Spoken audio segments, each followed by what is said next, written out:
I'm Clint Gossett. I'm the head of product for FirstRoot. Thank you for joining us today. As our next speaker, we have Graeme Keir coming on the line. Graeme is a secondary school teacher who's currently working on a research report for the Educational Institute of Scotland on participatory budgeting. And he's going to share with us some of the lessons that he's learned going through that process. So Graeme, thank you so much for joining us. You want to go ahead and take the mic? I do, yes, thank you. Okay, so yes, I'm an English teacher, and for the last 7 years, I've had various roles aimed at closing the attainment gap. And by the attainment gap, we mean it's just shorthand, which you may use in your country, you may not, but shorthand for the inequalities in educational outcomes between our most affluent learners or learners from affluent homes and the inequalities in outcomes with children brought up in less affluent backgrounds.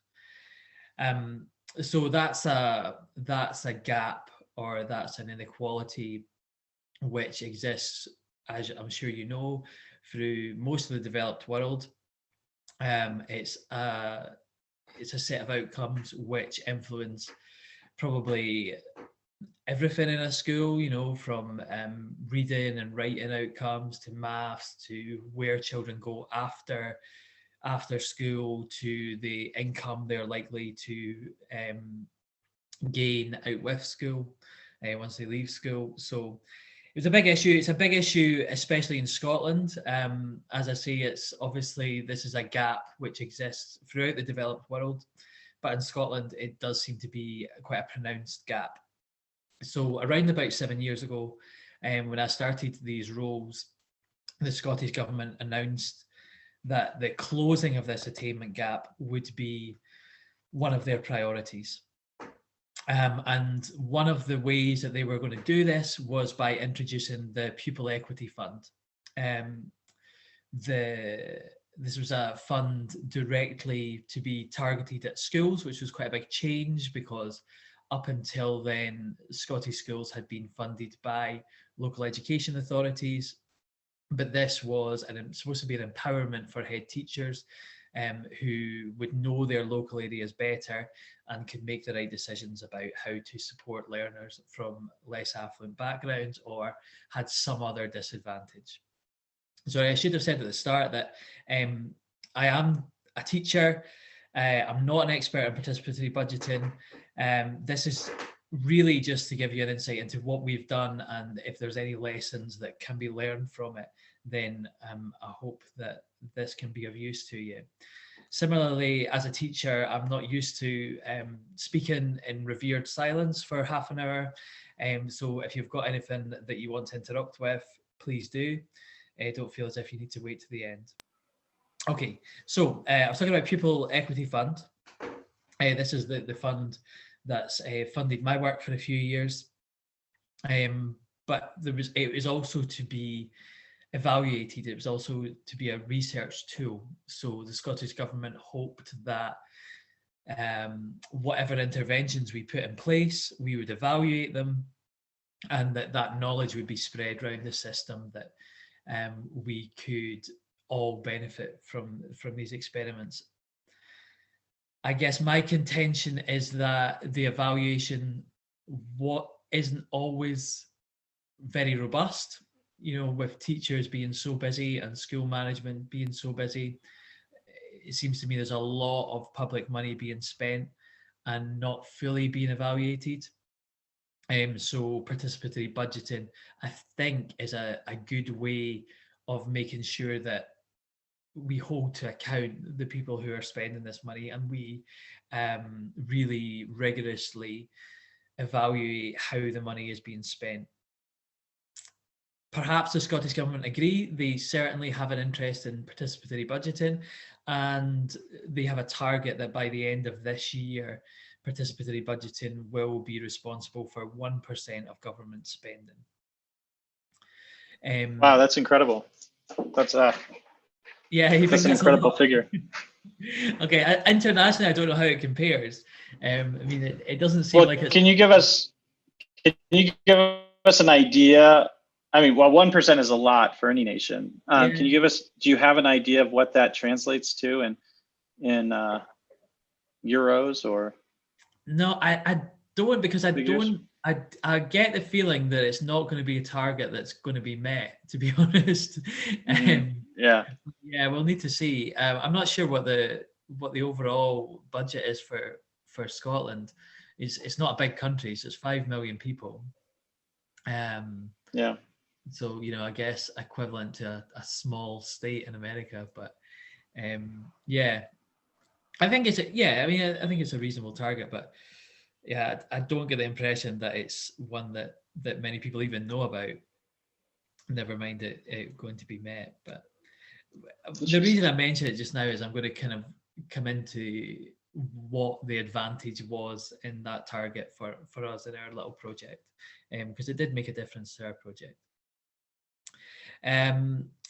One of the other things that happened because of that target is that there has been some exemplification. So there are quite a lot of case studies recently being shared of how PB has been used in Scotland and in schools in particular. I would say that all the case studies, apart from our one, are all about how students have used PB. And what we wanted to do is to get more parents involved. We recognised that there was a problem in our school of parents becoming involved and really getting involved in the life of the school and helping us make decisions. So we wanted to involve parents, and there isn't really today any exemplification of how that's done. So that was some of the learning for us. Before we start getting on and telling the story of this pilot, I just wanted to mention some of the initial problems, I guess you would call them, in setting up this project. So I was able to get some enthusiasm and agreement from school management about using participatory budgeting. And we agreed that our funding for the Pupil Equity Fund is around about £100,000 a year. And we agreed that 10% of that £10,000 would be ring fenced for participatory budgeting, which was I obviously was very happy with. It's a good sum of money that we could make a difference with. And we agreed that that would be a binding decision taken by community members, so taken by parents at that stage, although we involved learners later on as well. But there were problems. I felt, if you've ever worked in a school, you'll know that getting senior management to agree something really doesn't mean that anything's going to happen at all. And there has been a process of constant renegotiation throughout the year that I've been trying to implement this, of getting senior management to re-agree this.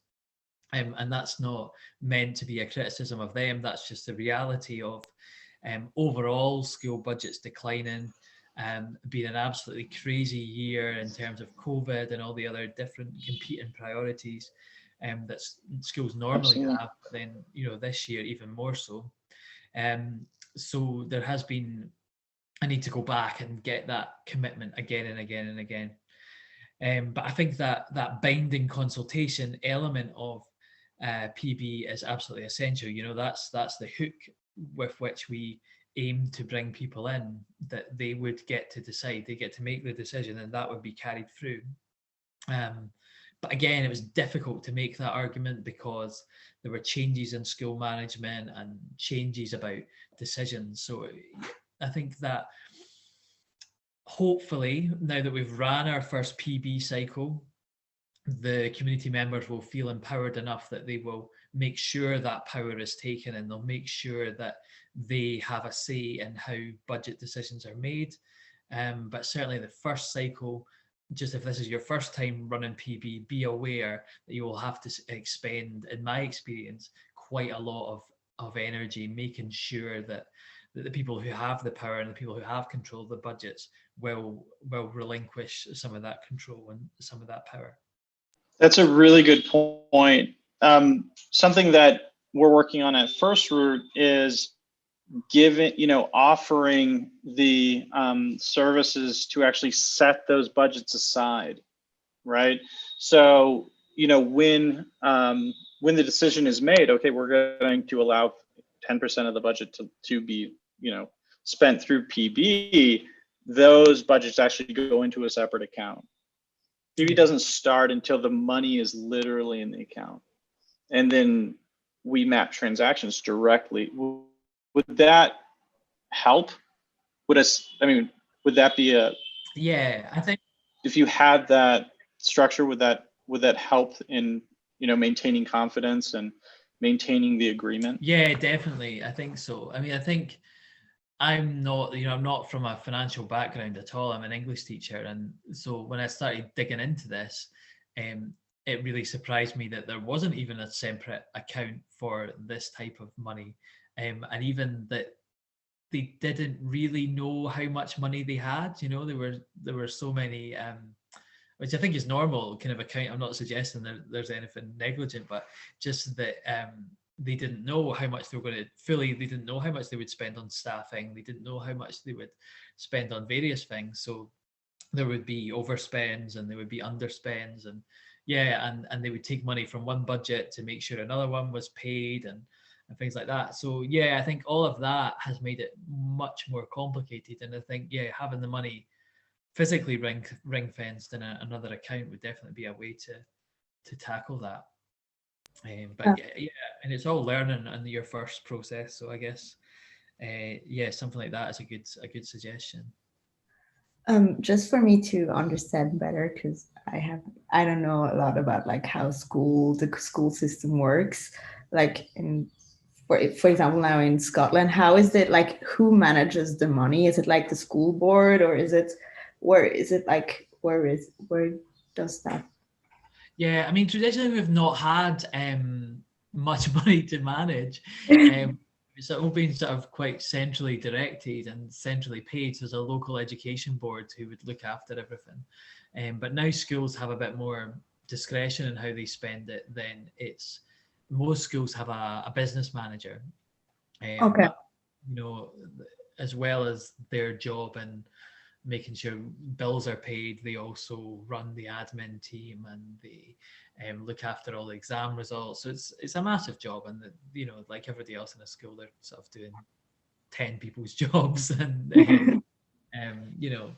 it's difficult. So I guess that's part of the problem as well.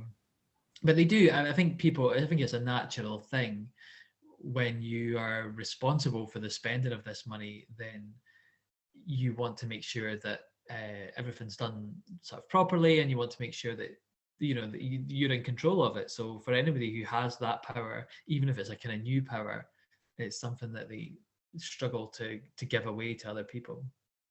So I think trying to convince people of the merits of this process, and that decision making can be better because there are more people involved, is something that at times I've struggled to do. And probably the only way you can do it is to take people through a small scale pilot, because now that we've done that, and we'll sort of get to that in the presentation, I don't think there will be the same debate again, and hopefully we will use the process more widely. Certainly it's got a lot of national attention, and I think our case study will be shared, and hopefully other schools will become involved as well. And there's always a bit of trepidation when you're one of the first schools to do this. Certainly when there's more schools doing it, it's a bit easier to do, I think. So hopefully that's answered some of those questions. I'll try and get back to what I was going to say. Because of the Scottish Government's commitment to 1% spending on PB, a lot of consultants appeared, and some resources. So the local education authority that I work for had invested in Console, and we had a consultant called Corin Barclay who looked after that platform. It was only through kind of chance in my research that I happened upon Corin. And I guess that's kind of another tip that I would give, is that, you know, there might not be national support for PB where you live, but, you know, there will be some local areas who support it, and perhaps they have resources that they can use. I can't think that any school in my area would be aware that they have access to a PB consultant and they have access to the console platform. But that was invaluable for me. Certainly the expertise and the advice that Corin gave me was really useful. And I'll come on to how we used console as well, because, you know, that turned out slightly less useful. But just wanted to sort of make you aware that those supports are out there, and obviously not give this talk without giving credit to the many people that have helped along the way. So one of the first things that Corin suggested was to get interest, and to help with the idea generation stage of the process was that we make a little video. So this is what we came up with. Hopefully you can hear it. It is subtitled if that doesn't work.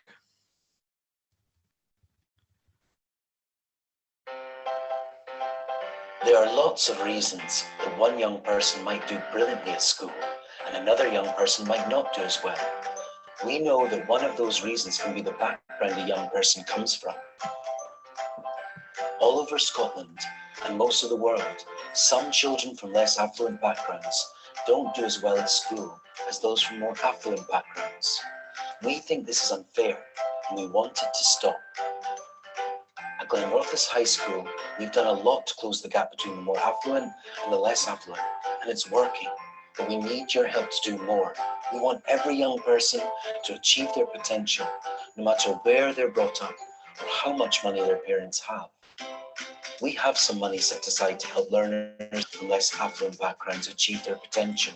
You know your son or daughter best, so we'd like you to tell us how to spend this funding. The funding can be spent on something which helps all pupils, or it can be targeted at those who need it most. Maybe you think the school needs a tutoring program to help young people catch up, a mentoring program to help with motivation. Maybe your child needs something to do in the holidays. Or do we need more materials, computers, or books? Whatever your idea, let us know on bit.ly/Glenrothes Gap. We'll be using this website to gather some ideas and to have some discussion about what would work. We're looking for voices from parents, pupils, and any other member of the GHS community. Once we've gathered some ideas, we'd like your help to decide which of the ideas go forward. So register now and take part in the conversation. Help us close the gap and get the best for all the pupils of GHS.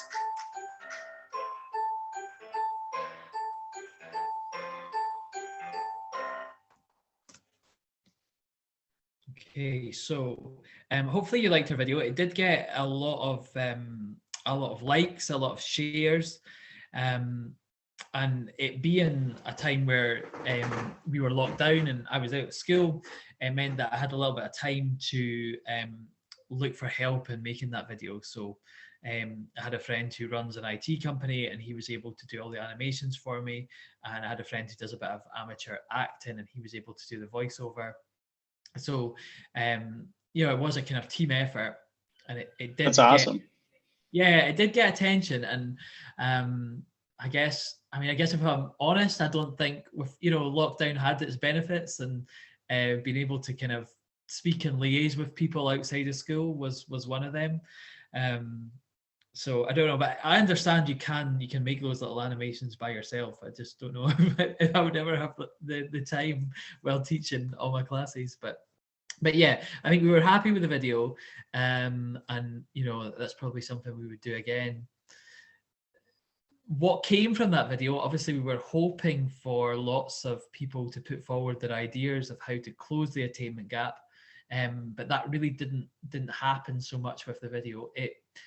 It we did get quite a lot of feedback from learners, so it seemed to work well with our students.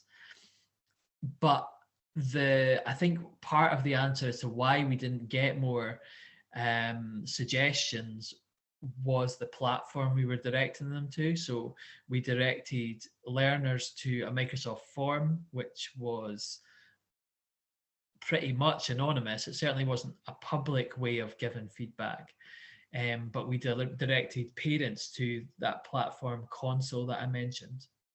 Now for Console, you have to register, so you have to put in your name and your address, and then anything that you suggest comes up publicly. And when I heard about this platform, I thought, that was wonderful that this consultant that I mentioned was going to moderate the site, so I didn't have to worry about that. And I really imagined this kind of flourishing of civic democracy and debate and evidence and research, but that didn't happen. There were very few ideas put up on Console, and I think there's various reasons for that. I think the public element of it was probably something that put people off, especially because of the question we were asking them. So we were asking them to talk about poverty, and if you live in poverty, you probably feel some stigma around that. It's maybe not something you want to identify yourself with. I think it's a big question, that lots of educators, lots of experts, lots of politicians struggle to say how we close the gap between rich and poor. So maybe it's not something that you can do while raising children, working, at the end of a long day. Maybe you don't want to go online and start debating that. Certainly when we did more of the focus groups, so when I picked up the phone and started speaking to parents or went along to parents' meetings, we found, which quite surprised me, quite a lot of deference. So the attitude was, well, you're the teacher, you know best, we're happy just to go along with whatever you think works best. And we do have another issue which we know about in our area, which is a kind of lack of what could be called community. So a lack of community organisation, a lack of community voice, in a way that the other areas don't suffer. So Console has worked really well in my local area, in more affluent areas, and where the question is a bit more a bit smaller. So things like, how do we redevelop this bit of land? It seems to work really well. Or how do we redevelop this park?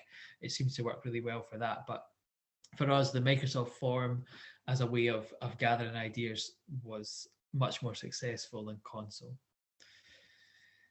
On to the next stage, and I guess this is the stage that I'm more interested in participatory budgeting. As a teacher and as a leader of a school to some extent, I want to take the educational aspect out into the community, and I want to engage people in making the difficult decisions that we have to make, those decisions about resourcing and the decisions about priorities. And I think, as our mission as a school, it's incumbent upon us to educate in that way. So given parents and students the information with which we would make these decisions, is the bit that I was interested in most, and the bit that I think we were most successful with. Just to go back and compare how these decisions would normally be made. So the Scottish Government, in a report it's commissioned, has said that the Pupil Equity Fund has there's a lack of rigour in the decision-making process, and that school staff often feel overwhelmed by the amount of data that they feel they should be looking at before they make a decision. So there's definitely an opportunity to improve decision-making, and I would hope this would be a model for how that could happen. So we managed to get, and this was again a lot down to me picking up the phone and trying to cajole parents into coming along. We had, unfortunately, very good weather on the night that we were supposed to have our meeting, and that's very unusual for Scotland. So it was one of the hottest days of the year, And I think that probably put a lot of parents off as well, because, you know, if you've been working at a screen all day, you probably don't want to come along to a meeting in the evening and stare at a screen for another hour or two. But we did manage to get some people along. We did manage to get some learners along, and we had a really in-depth discussion and really quite inspirational discussion, I think, about how we spend this ring-fest money. So the 4 options that were on the table at the meeting that came out of the idea generation were tutoring. So one-to-one support for, it would be about £10,000 equates to about 15 hours of tutoring. So 15 learners could be helped throughout the year on a one-to-one basis, and probably towards their end of year exams. Or we suggested that we split that up, so it become 10 hours of tutoring, so we could reach more learners, and that after those 10 hours a decision could be made about whether a student was going to benefit from more hours, or whether we move on to another student if they had made the gains that we wanted them to make. The other option was things to do for learners out of school or holidays, materials for learning, so books, computers, and reading intervention, so that we hire a member of staff for a day or perhaps 2 days a week, and that they work with some of the learners who don't have the basic reading skills, to try and improve those. So you'll notice that the options that came up were the options, or 3 out of the 4 were the options that were in the video. So there's obviously, you know, something to be said there for how we lead this process. But that's, you know, that they were also chosen because, you know, as people who worked in the school, we knew that they would also be things that would benefit the learners that we were targeting. So when it came to the discussion, we were able to quite easily dismiss option 4, the different materials for learning. People felt that the school was quite well resourced in terms of books and computers and stationery, and that we had plans to improve that anyway. So number 4 was off the table. Again, parents and pupils were not that interested in things to do out of school. They felt that there was enough provision in the local area for that. So really the debate came down to, do we spend this £10,000 on tutoring, or do we spend it on a reading intervention? And there were lots of really interesting points made about both. People changed their minds. People went back and forward between the two. We looked in depth at the research. There's a lot of research at the moment into tutoring and the differences that can make in terms of learners from affluent backgrounds versus learners from less affluent backgrounds. So we looked at all that, and yeah, I think that for me was the most inspiring thing, and for all the other staff, for the head teacher who was involved as well. So she said she'd never been involved in that level of deep engagement from parents. So really taking the time to think about the issues and think about who could benefit and think about the ways that we wanted them to benefit. In the end, we decided to split the money, or the parents decided to split the money, so they would spend £5,000 on the tutoring and £5,000 on the reading intervention staff. And there was a commitment that we would go back to them with the results of these kind of more pilots, I suppose, and carry on the PB cycle from there.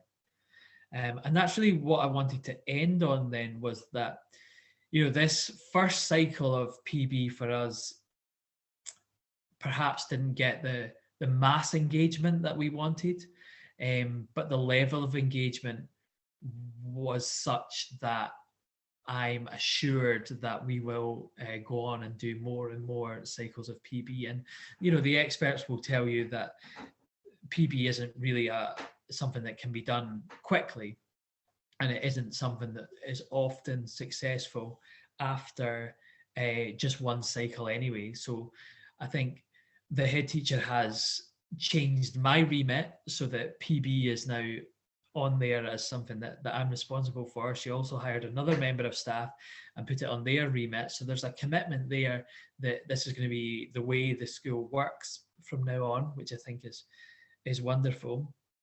And I'm hoping that the parents and the students who were involved on it as well will hold us to account. Will make sure that this carries on and that more and more of the school's budget will be decided in this way.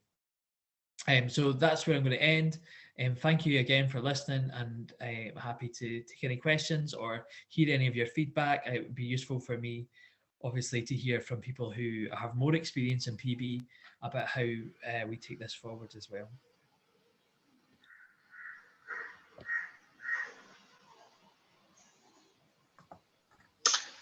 Well, I just wanted to, I had some questions with respect to, with your improvement choices, right? So the improvement choices that your team decided on were based around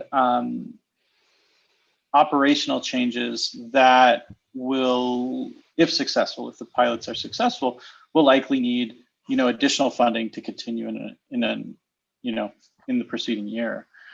Is there any talk about or thought around what whether or not those programs would then possibly be taken on by other budgets outside of PB if successful, and then of course, or are people anticipating that next year those same initiatives would likely be included in the same PB process and possibly put up against other uses for the same monies? Was there any discussion around that or thought about what happens if these are successful and we want to keep them around or expand them? Yeah, I think it needs to be. We need to see what happens. Basically, I think things are so fluid just now that yes, we do need a plan for that, but at the moment, no, we probably don't have one. The tutoring, as I said, has got lots of kind of national attention. So with COVID, there was a central budget for tutoring. So some of our pupils already, our learners already benefited from sort of national tutoring. So, but we don't know what's going to happen with that either. So, if that carries on and we can make sure our learners benefit from tutoring, which is accessed regionally, then we can claw back some of the money that we hope to spend on other things, or we can expand that program and make sure that we reach other students. But I suppose for me it'll be, I'm aware that I'll need to keep demonstrating the benefits. So I think as an English teacher, I feel that you are an advocate for the students that you're responsible for, and you have to keep advocating for the support they need to be able to read well and to be able to write well. So I guess I'll just need to keep doing that. That'll be expected of me anyway. I'll need to keep when we hire this person to do the interventions, I'll need to demonstrate that they work, and it isn't that sort of thing. And this is what we had the discussion we had to have with the parents, is it's incredibly expensive, it's incredibly resource intensive, because it really needs to be one-to-one reading support. So yeah, you can't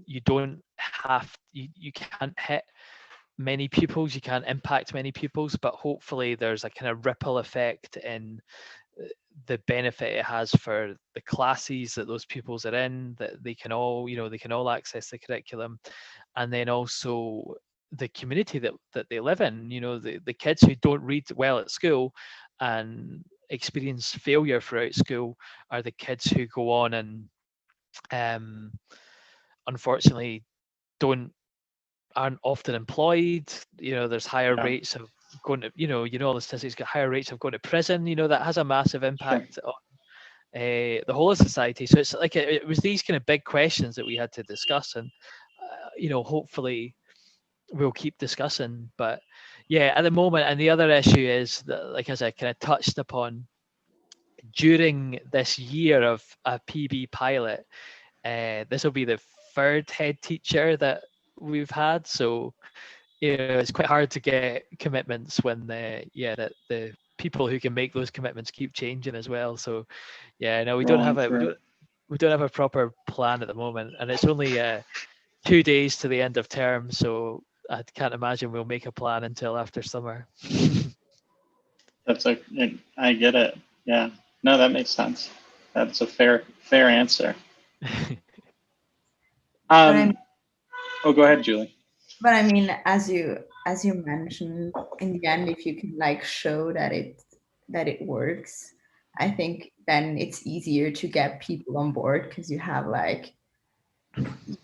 proof that it works. You made an impact, so it's like getting this habit of like, okay, so we can put, and this confidence, so we can put that much money, or we can spend that money on PB and on the school, because last time it works, so why won't it work this time, in a sense, even though the headmaster or like the person in charge doesn't know much about PB. If you can show like the good side, like, yeah. Mm-hmm. I think because of that kind of national attention as well, and not many schools have done it yet, then and going ahead, we've kind of already been featured in some of the good practice, and that will happen again, and head teachers do seem to like that sort of thing. They do like to have the name of their school put up nationally, so hopefully that'll help as well, and that'll be evidence that this works, and that people want to do it. So I'm pretty confident that we'll keep doing it. I just don't know quite yet what the budget will be and how often we'll do it. Awesome. Thank you so much for sharing. I had a question about how you said about like bringing people in based on if they want support for not affluent families, and for kind of distinguishing them that way. And you said that might have been an issue, but you don't necessarily know. Obviously, you need to do more research on that. But I guess my question is like, I guess it's like a what if question. Like, what if it was just positioned as, we have this money, how should we spend it, rather than talking about closing the gap? I'm wondering what you think, how that would have affected the response. Yeah, that's a great question. So there are limits on how we can spend the People Equity Fund. So we do have to evidence that we are spending it to try and close that attainment gap. But I guess what you're asking is, if we don't advertise that part, if we just advertise that we've got this money, what difference would that make? Yeah, it may well make a difference. I mean, I think one of the suggestions that sticks out that we got from a parent was that we spend the money on cultural exchange. So we set up a pen pal scheme with kids in Germany, and that we maybe fly to Germany and take some of the kids. So I don't know. I mean, that sticks out as something that would be lovely to do. Mm-hmm. It's probably not going to close the attainment gap in any way whatsoever. I mean, maybe it would. I had lovely school trips when I was at school. I don't know. I had a lovely time. I'm not sure it had much of an impact on me educationally. So I don't know. Yeah, I mean, it's definitely something I have to grapple with, because the question that we asked didn't get a lot of response. So maybe we do have to phrase it differently. It's an interesting one. I don't know. It would be worth seeing. I guess, Yeah. you know, I had this idea that what we call the middle class over here, I think you probably call it something different in America, but you know, that well off. No, No, we call it middle class. middle class, yeah. I mean, I had this Yeah. idea that the middle class would take over any school committee or any parent board, you know, that kind of stereotype of Mhm. committee people, or, you know, middle class people that sort of take these things over. And I wanted to make sure that we heard the voices of the parents of the kids we were trying to target. Mhm.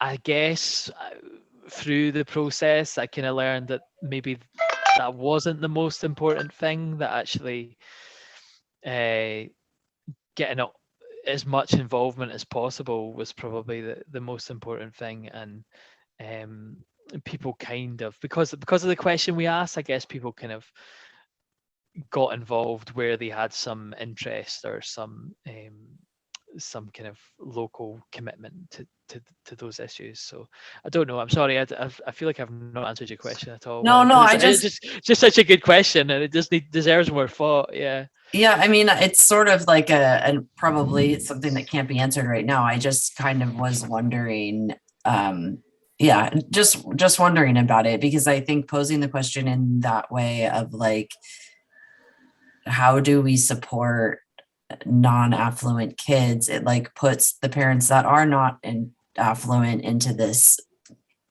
you know, division that maybe they don't want to out themselves that way. And it puts other people into a section that's like, well, they're not talking about me, so I might not attend this. And I'm interested because this topic has come up in a couple of conversations already in the conference, in that one of the cool things about participatory budgeting is that community aspect of it, and that kind of like letting the community decide what is beneficial and powerful. And a lot of times they will choose things that are beneficial to the community at large, not just to themselves. So it's just, you know, it's a question I don't expect you to answer. It's sort of just like, you know, maybe something to think about for the next time. I'm curious to see what happens with your next round. Yeah, definitely. I mean, I guess the quick answer would be that the first thing we would do is we wouldn't use that public process again, you know, that public idea generation. We would just have similar to the app that you guys are using, that if people had an idea, they would feed it back to us, and they wouldn't have to identify themselves, and they wouldn't have to put it up there publicly. I think that'd be the first thing that we would do. But yeah, definitely there's bigger questions to ask and answer around that as well. And probably, I guess, we would use the group that we've already established and ask them those questions as well. I think they need to have more input into how we design future cycles of PB as well. Yeah, that's a great point. Okay. Well, if there aren't any other questions, Graeme, thank you so much again for joining us and sharing your experience with us. It's invaluable to have this as data, and I know other teachers are going to be absolutely interested in watching your talk in the future. You know, the fact that you're sharing with us, you know, kind of this experience of success that didn't necessarily match your idea of success coming in, right? But also the fact that you did the research up front to say, oh yeah, well, the experts do say that it takes a few cycles of PB to get this rhythm, to get a level of comfort and excitement within the community. Hopefully your talk is another resource to ensure that, you know, teachers coming into the process, you know, have this, you know, in mind, you know, and should they experience it, they maintain the wherewithal to continue on to their next cycle, to see an even more, you know, a level of success that you know meets our mind's eye, if you will, right, with the mass amounts of community engagement, you know, and everything else that we all really hope to see. So thank you so much. We really appreciate it. Thank you. No, thank you. You've given me a lot to think about as well. Thank you. All right. Well, have a great evening or day. It's day, isn't it? Yeah, day, yeah, over here. It's day. Yeah. Thank you. Okay, nice to meet you all. Yeah. Thank you. All right. Bye. Bye. Thank you. Bye. I'm going to stop the recording. Cool. So that went well. Yeah. Mhm. All right. Thanks, Julie, for posting some questions. Yeah. Thank you.